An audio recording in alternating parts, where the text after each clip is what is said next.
नाला नगर के गांव में रंगैया और रंगम्मा कहकर एक जोड़ा रहते थे। दोनों बहुत अच्छे थे और बहुत दयालु थे। उनके घर के बगल में रहने वाले सुब्बैया और सुब्बम्मा कहकर एक जोड़ा बहुत कंजूस थे। बिल्ली को भी भीख नहीं देते थे।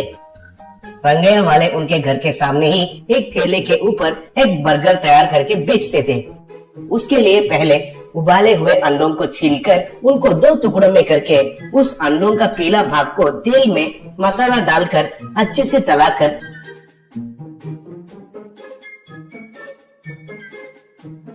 अंडों के बीच में वो मसाला डालकर बर्गर जैसा बनाते थे। सुब्बैया वाले भी उनके घर के सामने एक ठेले के ऊपर डोसा और इडली बनाकर बेचते थे। वे इतना कंजूस थे कि अगर ठेले पर इडली बच गए तो वो खाकर उनका भूख मिटाते थे। अगर नहीं बच गए तो खाली पानी पीकर पेट भरते थे, लेकिन घर में तो खाना नहीं पकाते थे। एक दिन सुब्बैया और सुब्बम्मा भूख मिटाना है कहकर उनके घर में एक पेड़ के पास आए। तब वो पेड़ के ऊपर से एक फल रंगैया के घर में गिर गया। वो देखकर उसके लिए सुब्बैया दीवार से कूदा। वो फल लेने के लिए देखा तो रंगैया के घर के रसोई का खिड़की थोड़ा खुला हुआ दिखाई दिया और अच्छे से खाने का खुशबू भी आने लगा। वो धीरे से रसोई का दरवाजा खोलकर अंदर जाकर देखा तो बर्तनों में बचा हुआ खाना दिखाई दिया।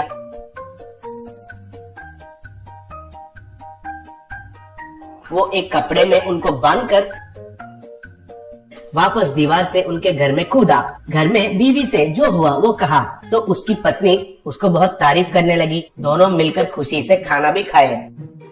अगले दिन दोनों रंगैया के घर में कोई झगड़ा होगा है कहकर देखने लगे, लेकिन कोई आवाज भी नहीं आया था।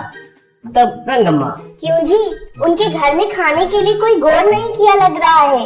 कैसे इंसान है पता नहीं। उनके घर में हर रोज चोरी करके खाने से भी कुछ नहीं होगा। तुम वही काम पर रहो, बोली।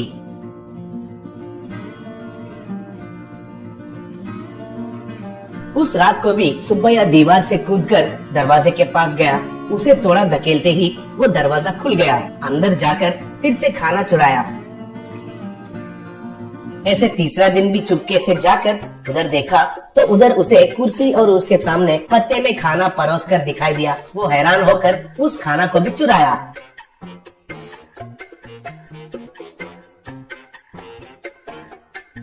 अगले दिन रंगैया के घर के आगे भीड़ था। वो देखकर सुब्बैया वाले थोड़ा घबरा गए।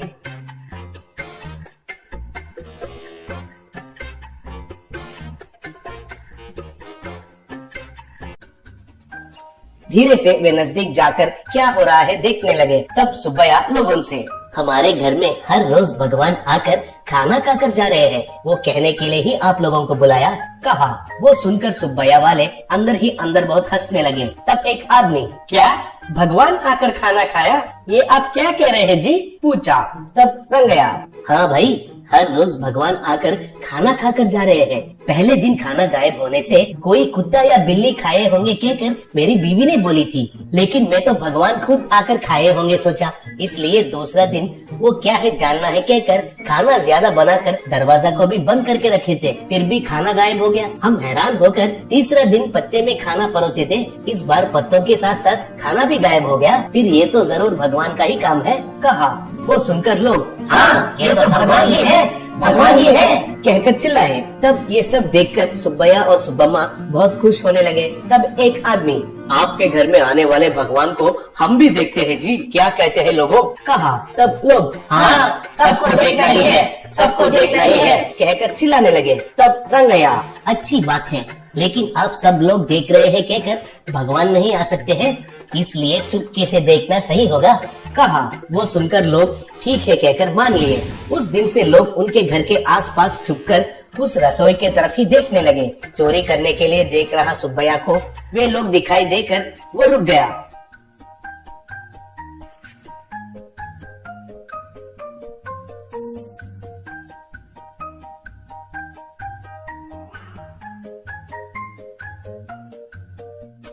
कितना दिन होने से भी वे लोग उधर से नहीं जा रहे थे। एक दिन कोई भी नहीं दिखाई देने से सुब्बम्मा, क्या जी ऐसे देख रहे हो, उधर कोई भी नहीं है, जाकर खाना चुरा कर लेकर आओ, बोली। तब सुब्बैया, क्या लाना है, कहाँ कहाँ चुपके से देख रहे हैं कहकर हमें कैसे पता चलेगा? अगर पकड़े गए तो खूब मारेंगे रे, कहा।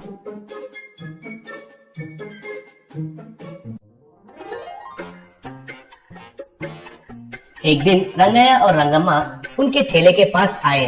तब रंगैया, कैसे किस्म के लोग हो आप चोरी किया है कहकर पता चलने से भी मैंने कुछ नहीं किया, लेकिन आपने रुके नहीं, चोरी करके खाना क्यों खा रहे हो दरिंदर के जैसे?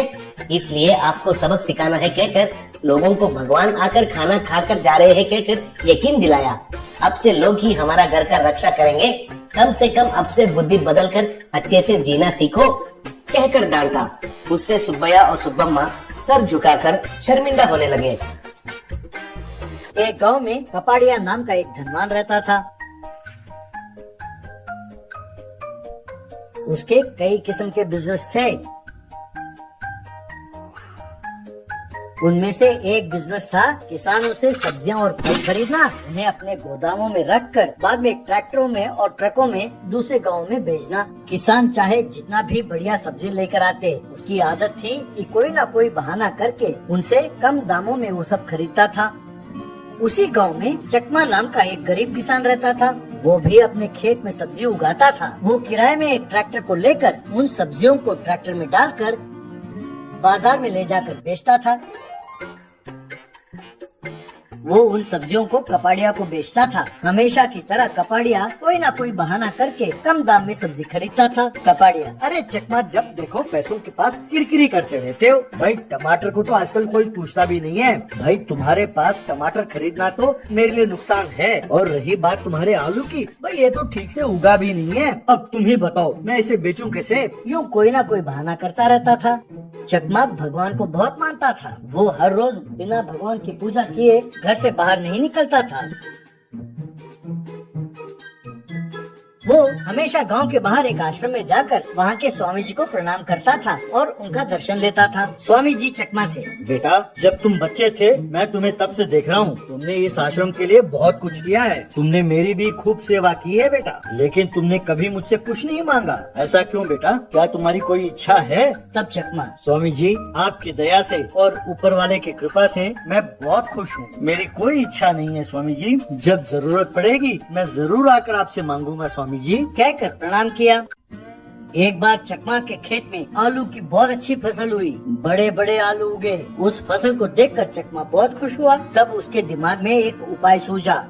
तब वो सीधा कपाड़िया के पास गया और कहने लगा, कपाड़िया जी, अगर आप बुरा न माने तो मुझे आपसे कुछ कहना है। इस साल मेरे खेत में आलू की फसल बहुत अच्छी उगी है। मैंने बाजार में पूछा तो पता चला कि 1 क्विंटल का दाम 2400 रूपए है। यदि आप मुझे क्विंटल के 2000 रूपए देंगे तो वो आलू मैं आपको ही दे दूंगा। मैं भी ट्रांसपोर्ट का पैसे बचा लूंगा ना साहब। यूँ दोनों का मुनाफा हो जाएगा। बस कपाड़िया ने चकमा को लात मारा और उसके गिरेबान को पकड़कर, सब्जी उगाने वाले कुत्ते, तुम मुझसे तोल मोल करेगा? तुम मुझे धमकी देता है? अगर सब्जी बेचने वाले तुझ में इतनी अकड़ है तो खरीदने वाले मुझ में कितनी होगी? यहाँ मैं जो कहूँ वही दाम होगा। यहाँ हर किसी को मुझे ही बेचना होगा। मैं 1 क्विंटल का 1000 रूपए से 1 पैसा ज्यादा नहीं दूंगा। अब दफा हो जाए यहाँ से। तब चकमा, साहब, किसान को परेशान कर कर कभी कोई खुश नहीं रहा। मैं उस दाम में नहीं बेचने वाला। मैं शहर ले जाकर अपना माल बेचूंगा। तब कपाड़िया, अरे ले कैसे जाओगे? इस गांव में तुम्हें कोई गाड़ी अपना किराए पर नहीं देने वाला। अरे तुम्हें तो बैलगाड़ी भी नहीं मिलेगी। इतना ही नहीं, गांव के चारों ओर मेरे आदमी पहरा देंगे। अगर तुम उनके हाथ लग गए, वो तुम्हें और तुम्हारे आलू का कचूमर बना डालेंगे। अब दफा हो जाए ऐसे, कहकर उसे धक्का मारकर भेज दिया। उसके कहे मुताबिक ही गांव में हर किसी ने चकमा को अपना ट्रैक्टर किराए में देने से मना कर दिया। ऊपर से सब मुफ्त की सलाह देने लगे कि कपाड़िया के तय किए हुए दाम में ही उसे बेच दो, उससे पंगा क्यों लेते हो। तब चकमा समझ नहीं पाया कि वो क्या करे। वो सीधा स्वामी जी के पास गया और उन्हें अपना दुखड़ा सुनाने लगा। स्वामी जी, बड़ों ने कहा है, विनाश काले विपरीत बुद्धि। अब तुम्हें वरदान देने का समय आ गया है बेटा, तुम मना न करना। कहकर स्वामी जी ने जैसे ही अपना हथेली घुमाया, उनकी हथेली में एक छोटा सा ट्रैक्टर प्रकट हुआ। स्वामी जी ने वो ट्रैक्टर चकमा को दिया और कहा, बेटा जब तुम चाहोगे ये ट्रैक्टर विराट हो जाएगा और जब चाहो ये छोटा हो जाएगा। इतना ही नहीं, तुम जो भी काम इससे कहोगे ये ट्रैक्टर करेगा। तुम इस ट्रैक्टर का इस्तेमाल करो और अपना आलू इसमें ले जाकर बेचो। विजयी भवा। कहकर उसे आशीर्वाद दिया।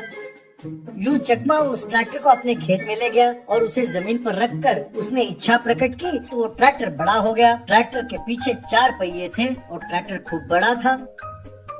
चकमा ने उस ट्रैक्टर में आलू को भरा और फिर जंगल के रास्ते से वो शहर की ओर जाने लगा। लेकिन कपाड़िया के एक आदमी ने उस ट्रैक्टर को जाते हुए देख लिया। उसने तुरंत जाकर ये बात कपाड़िया से कही। चकमा ने अच्छे दामों में उस आलू को शहर में बेचा और फिर पैसे लिए। फिर उसके इच्छा प्रकट करते ही वो ट्रैक्टर एकदम छोटा हो गया।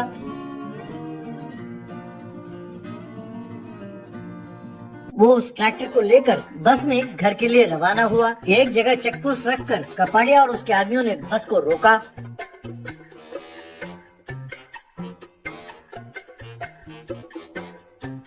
चकमा से कपाड़िया, मैंने गांव में पता किया, सबने कहा तुम्हें किसी ने ट्रैक्टर नहीं दिया, तो फिर तुम्हें ट्रैक्टर कहाँ से मिला? चुपचाप बोलो, आलू बेचकर जो तुम्हें पैसे मिले हैं वो मुझे दे दो और निकलो यहाँ से, वरना खूब पिटोगे। तब कपाड़िया का आदमी, साहब इसके हाथ में जो ट्रैक्टर है इसी में वो आलू लेकर गया था, यही है वो ट्रैक्टर, यही है। पर साहब ये इतना छोटा सा कैसे हो गया? यूं कह ही रहा था कि चकमा ने ट्रैक्टर को नीचे रखा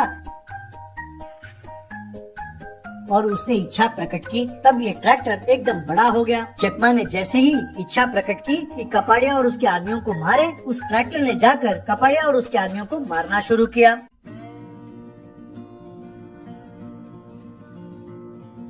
बस वो सब डर के मारे वहाँ से भाग गए। उस दिन से चकमा अपने ट्रैक्टर में सब्जियों को शहर में ले जाकर बेचने लगा और खुशी खुशी जिंदगी बसर करने लगा।